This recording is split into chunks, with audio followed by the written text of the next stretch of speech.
Boa noite, canal Uivos. Me chamo Iramir, morador de Alegrete, Rio Grande do Sul. Na última terça-feira, tive um dos tantos relatos que sei sobre lobisomens narrado aqui no canal. Sendo assim, resolvi mandar mais 2 relatos assustadores. Bom, aqui no Rio Grande do Sul há muitos relatos, não só de lobisomens, como de assombrações também. Os 2 relatos a seguir são sobre essas coisas, lembrando que aconteceram com parentes meus e colegas. Enfim, pense numa cidade para ter histórias assombradas, é aqui em Alegrete. Relato 1: Lobisomem na cela. Há muitos anos, a Delegacia Pública de Alegrete era na Vila do Buraco. Tinha e tem esse apelido até hoje, mas o nome do bairro é Honório Lemes. Para quem é da região, vai saber. Antiga britadeira municipal, lugar de fazer explosões para aterro público. Enfim, acontece que certa vez foi preso um senhor de idade que, segundo boatos, era suspeito de bruxaria e atos de canibalismo. Olha, não lembro exatamente a data do acontecido, pois meu avô me contou esse relato em 1982. Eu tinha 11 anos na época. Hoje estou com 53 anos. Então, creio que isso aconteceu em meados dos anos 70. Enfim, naquela época não tinha polícia civil aqui, ou quando aconteceu o fato. Só tinha brigada militar. Na época, eles usavam uma veraneio verde e um Fusca também verde. Segundo o que meu avô me contou, quando foram prender esse senhor acusado de bruxaria, foram necessários 5 homens adultos para levá-lo para a cadeia pública, que hoje desativada está sendo usada como moradia, mas mantém a estrutura original. Esse senhor foi colocado numa cela com porta de madeira e uma pequena janela para ventilação, onde não passava uma criança, talvez passasse um gato. E na mesma cela já tinha um outro senhor preso. Nessa cadeia só tinham 2 celas, a outra estava vazia. Então ficaram os 2 suspeitos ali, até que se passaram 2 dias. Na terceira noite, algo inimaginável aconteceu dentro daquela cela.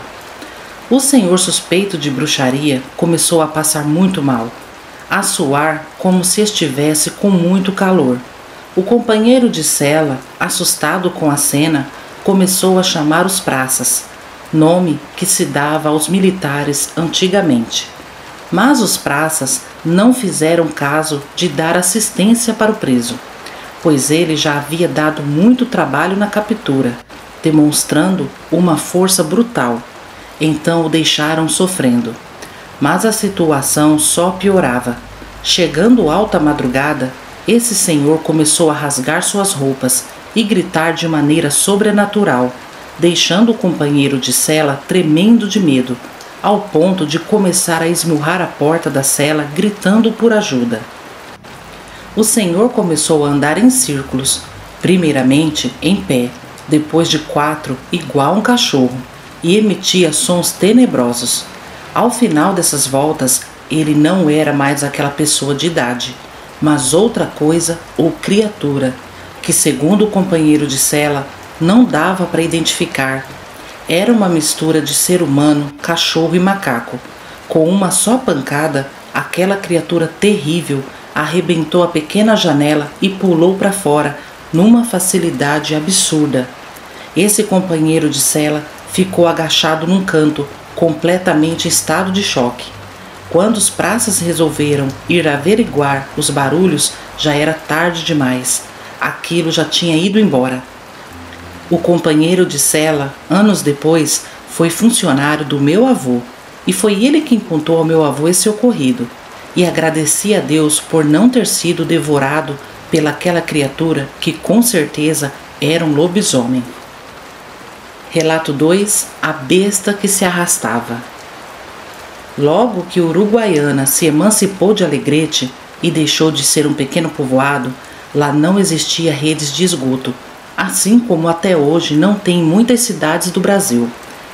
Naquela época, os banheiros eram feitos de madeira, chamados de patentes, eram para fora das casas, até afastado por causa do mau cheiro.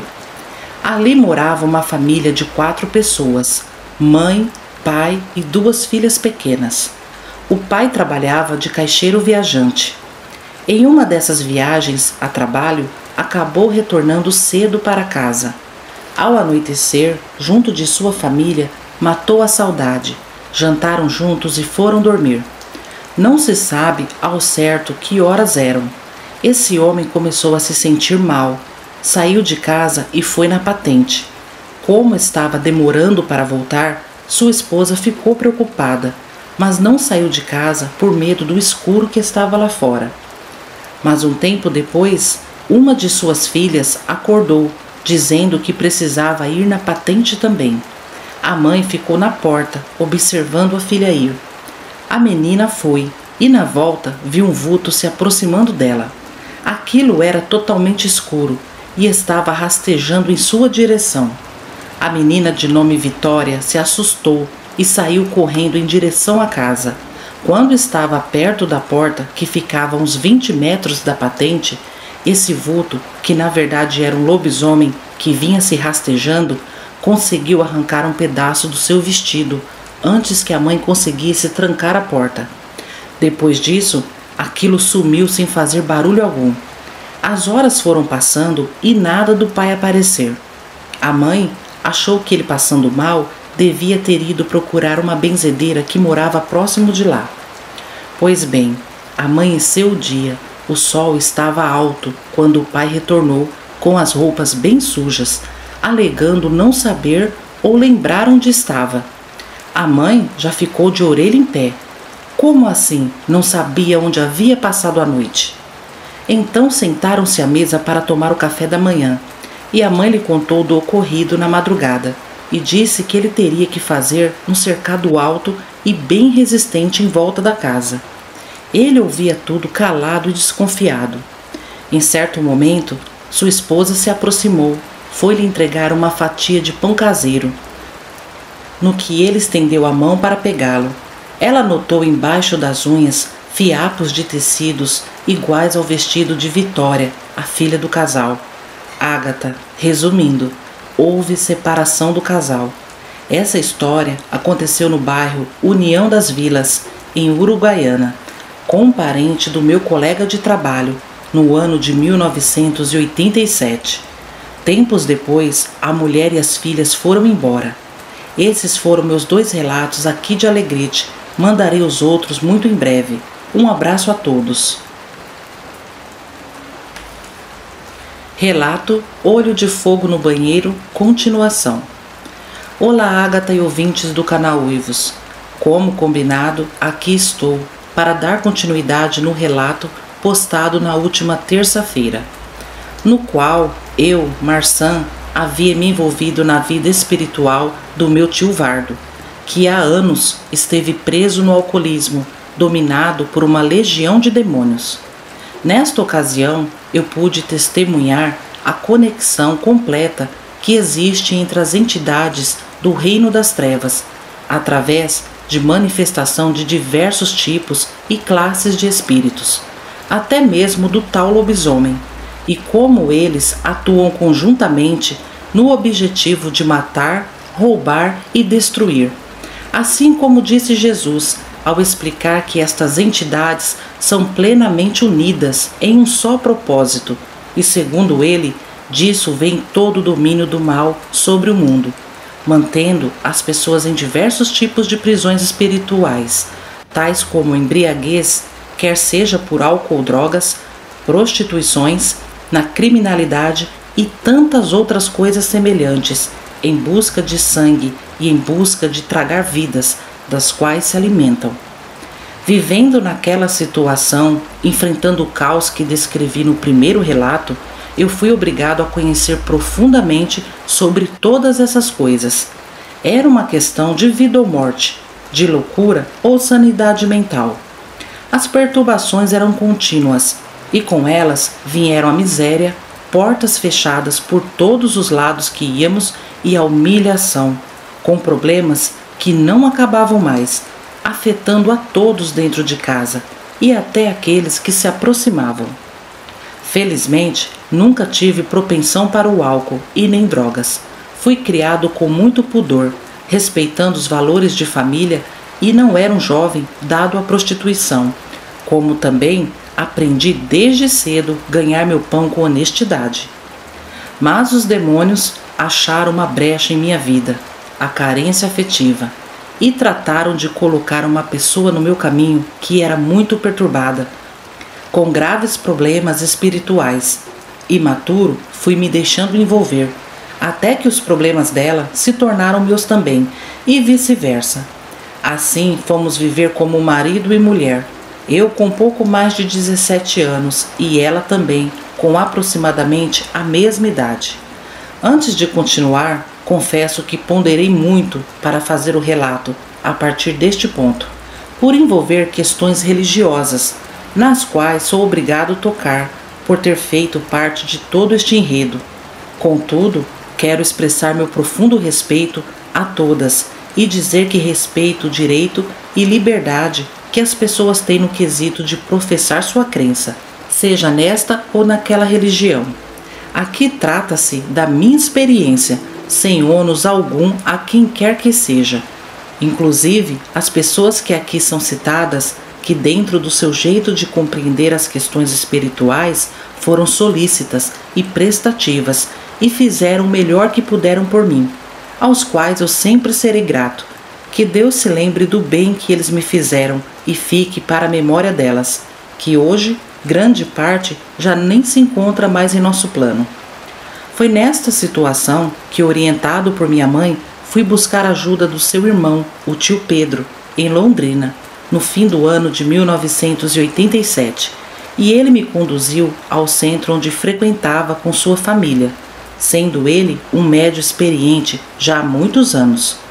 No atendimento, a Babalorixá incorporou as entidades que naquela negra noite, sob a copa do limoeiro, eu havia confrontado. E eles se manifestaram zombando de mim e dizendo: "Tá vendo o que dá mexer com o que não conhece?" E eles riam muito.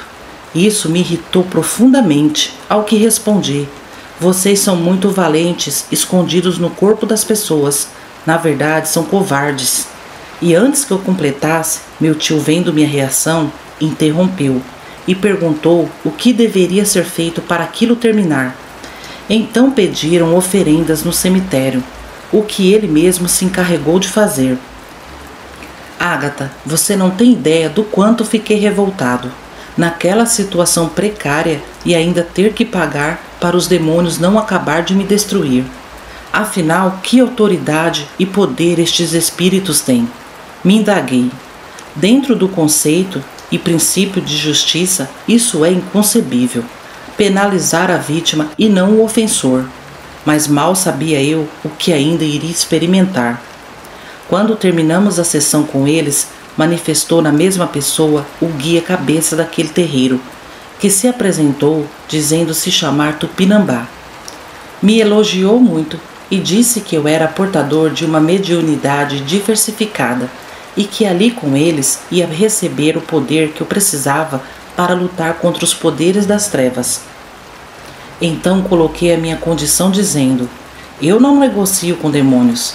Se quiserem trabalhar em meu corpo, tem que respeitar o princípio de justiça e punir o culpado e nunca suas vítimas. Eu não sabia que isso era algo impossível dentro deste segmento, e acreditando que seria diferente do trato comigo, iniciei o desenvolvimento da mediunidade.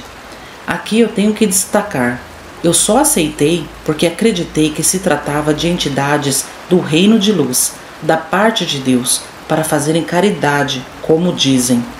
Sob esta condição, disponibilizei minha matéria para essa classe de entidades trabalhar. E o Tupinambá me disse que naquela mesma semana ia dar um trabalho para eu fazer, e com o dinheiro que recebesse, deveria me mudar para Londrina e dar continuidade no processo ali iniciado. E assim foi. Depois de 2 anos de humilhação e derrota, no dia seguinte em que retornei para a sertaneja, apareceu um cliente bom, onde eu faturei alto, trabalhando mais de 1 mês. Ao terminar, cumpri o meu acordo com o orixá levando comigo aquela pessoa que relatei no início. Seu nome era Marinês. Fomos morar em Londrina, no conjunto habitacional Vivi Xavier, mesmo bairro que residia o tio Pedro e família.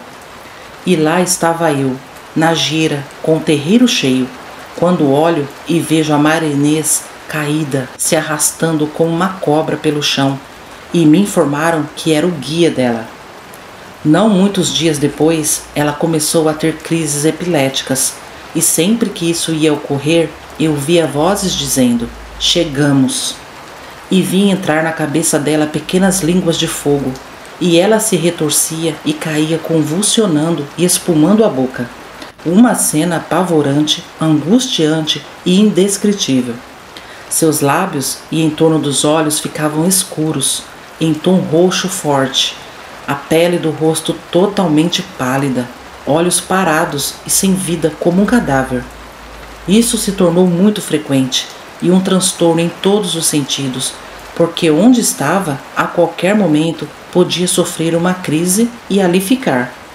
Não tendo resultado por mãos dos babalorixá, procurei ajuda médica, submetendo-a a uma bateria de exames de todo tipo, que levaram meses para serem concluídos. Para desespero nosso, os resultados sempre davam negativo. Não havia nada de errado que podia ser tratado em seu corpo físico. E assim ela ficou sob tratamento, tomando remédios controlados, que para nada serviam, enquanto insistíamos com os trabalhos, que a esta altura já estavam sendo realizados na praia de Guaratuba, onde a família da Babalorixá tinha casa, a pedido da entidade, que parecia zombar de nós sem nenhum resultado. Nós estávamos em plenas trevas, não havia como não admitir. A entidade que manifestava, deixando-o assim, acabou revelando que quando Marinês completasse 21 anos, iria ceifar sua vida. Essa entidade se identificou como deusa da morte, assumindo que era sua guia de cabeça. Marinês estava com 18 anos, faltava pouco, e lutávamos para afastá-la, através de rituais e trabalhos, conforme os orixás orientavam. Nesta altura dos acontecimentos, bateu uma lucidez que me fez refletir muito, e uma das coisas que clareou diante dos meus olhos foi o fato daquelas entidades que se diziam ser da direita, guias de luz, tomarem tanta cachaça e fumarem demais. Eu gastava muito dinheiro com charutos, bebidas e coisas que os guias pediam, coisas que eram usadas nos rituais. Mas eu fugi do questionamento. Tinha dado minha palavra, havia abraçado a causa e fui muito dedicado durante os anos que ali servi. Assim, eu saí de uma história de terror e fui viver outra. Agora como cavalo de orixás que eram cheios de vícios. Cansei de ver médiuns esgotando garrafas de cachaça entre uma possessão e outra, em um lugar onde os via sendo consultados e recebendo oferendas para atender à vontade de muitas pessoas que iam naquele lugar em busca de satisfazerem o ego, com amarração de amor, vinganças contra desafetos e muitos trabalhos pesados que envolviam sangue de animais, mas ainda assim fiquei lá por mais 2 anos, cultivando um pensamento diferente e com a vantagem de não ficar totalmente apagado no transe, impedindo muitas vezes os orixás que se manifestavam em mim fazerem este tipo de atendimento. Em razão disso, muitas vezes fui castigado. Houve muitas noites inteiras que eu atravessava paralisado, totalmente lúcido, ouvindo carros na rua, entre outras coisas, sem poder me mover e nem falar, cercado por uma nuvem de espíritos horrorosos. Alguns em forma de caveira e outros como vultos, olhos de fogo, vários formatos, e ali eu era atormentado e repreendido por não dar total liberdade a eles. Aquilo que começou bem se transformou em um pesadelo muito pior. Neste ponto eu preciso dar uma respirada, porque estas lembranças me trazem dores e vergonha. Como pude ser tão tolo? Foi muito duro este período da minha vida, prematuro por força da realidade e tão cedo na vida já atolado neste lamaçal, com a vida toda destruída. Apesar de crer em Deus, e ter até realizado algumas proezas, agora ali em plena derrota e vencido pelo mal. Concluindo, pulando algumas etapas para não ficar tão longo o relato, o meu relacionamento com a Marinês ficou cada vez pior, até que não deu mais, e algum tempo depois, já envolvida em outro relacionamento, grávida de 8 meses, já prestes a dar à luz, com exatos 21 anos de idade, teve uma daquelas convulsões e veio a óbito. A entidade cumpriu sua promessa, ceifando não só a vida dela, mas também a criança que ela gerava, e não houve quem pudesse impedir, mostrando como estávamos sujeitos ao poder das trevas. A notícia da morte de Marinês chegou por telefone, numa manhã, enquanto eu ouvia no rádio a trágica história do assassinato da atriz Daniela Pérez, que dizem ocorreu sob ritual de magia negra. Enfim, 3 mortes macabras, praticamente no mesmo dia, que envolvia o mesmo ambiente espiritual que fazia parte da minha realidade. Era um sinal claro que eu devia tomar uma atitude antes que fosse tarde demais. Mas o que fazer? E aconteceu, não muitos dias depois, a oportunidade que veio mudar o rumo da minha vida, a qual, se eu não tivesse abraçado, não estaria hoje aqui, testemunhando estes fatos. Mas deixo a decisão para vocês ouvintes, caso queiram conhecer a terceira e última parte dessa história, que também é recheada por muitas manifestações sobrenaturais e reviravoltas, onde Tupinambá havia me prometido combater demônios e nunca cumpriu. Obtive por outro caminho. A questão é que, tendo percepção ou não, crendo ou duvidando, todos estamos envolvidos em uma guerra espiritual, e quanto menos sabemos, mais vulneráveis nos tornamos. Ágata, mais uma vez te agradeço pela oportunidade e privilégio concedido. Agradeço também a cada um de vocês que chegaram até aqui. Deixo aqui para vocês este depoimento como uma reflexão, para que saibam que muitas vezes estamos enfrentando lutas espirituais sem notar que estamos. Elas são sutis, em forma de problemas que têm aparência de corriqueiro. Nem sempre é como a minha história, ou como de muitos relatos verídicos que ouço neste canal e em outros que acompanho. Os piores relatos de terror vemos nos noticiários que envolvem mortes. Recentemente, eu pude evitar que um marido assassinasse a família e cometesse suicídio, tomado por uma dessas legiões. Talvez, em outro momento, trago também este depoimento. Quanto mais oculto forem estes elementos, maiores são as chances de nos derrotarem. Se não estivermos preparados e em vigilância hoje, corremos o risco de ser a notícia ruim do dia seguinte. Se vocês quiserem ouvir, enviarei a terceira parte do meu relato. Obrigado, Ágata, e obrigado a todos. Chegamos ao fim de mais um vídeo, família Uivas. Lembrando que foram relatos enviados pelos seguidores Iramir e Marçan. Obrigado, viu, meus amigos? E reforçando também que eu recebo os relatos por e-mail dos seguidores do canal. Não tenho como atestar a veracidade. Cabe a cada um de nós acreditar ou não. E também reforço aqui que o canal Uivos não faz discriminação ou apologia a qualquer religião que seja. Eu, Ágata, sou apenas a interlocutora dos relatos, ok? Agora vamos aos salves, meus amadinhos e amadinhas. Vai um salve no clima de Sextou Bebê para Nilce do Lago, Hélio de Castro, José Carlos, Karina Alves, Sofia, Ana Cristina Mendonça, Caio Bonfim, Alziro Pontes, João Passoni, Camilo Urana, Eliezer Gonçalves, Antônio Júnior, Ailton Marinho, Vanessa Pereira da Silva, Orlando Alcovias, Alcélio Araújo, Ana, Jefferson, Francisco Oliveira, Néia Oliveira, Rosilda Pereira, Alaísa Silva, Rosana Souza, Jorge Capella, Douglas Dias, Carlos Marques, Guilherme Martins, Velda, Emerson Tadeu, Elisandra Cruz, Andy, Dani Ribeiro, Evaldo Ribas, Márcia Teles, Rayane Marchiori, Angélica Guimarães, Carla Aparecida Bueno, Florinda Dias, Suzane Palim, Silva Barbosa, Valdênia Oliveira, Ana Cristina, Dayana Mendonça,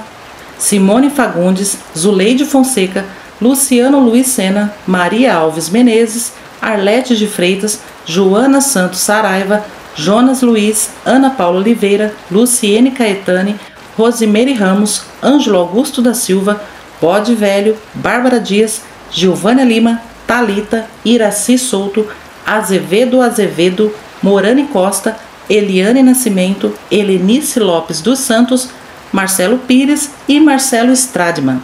Amigos, no próximo vídeo tem mais salves, ok? Peço encarecidamente que continue apoiando o canal Uivos com seu like, comentário, hype e, se possível, compartilhe com seus amigos. Minha gratidão a todos vocês, meus amigos. Agora eu me despeço de vocês, desejando uma noite abençoada, um excelente final de semana a todos vocês. Um forte abraço da sua amiga Ágata e até terça-feira, família Uivos. Tchau, tchau!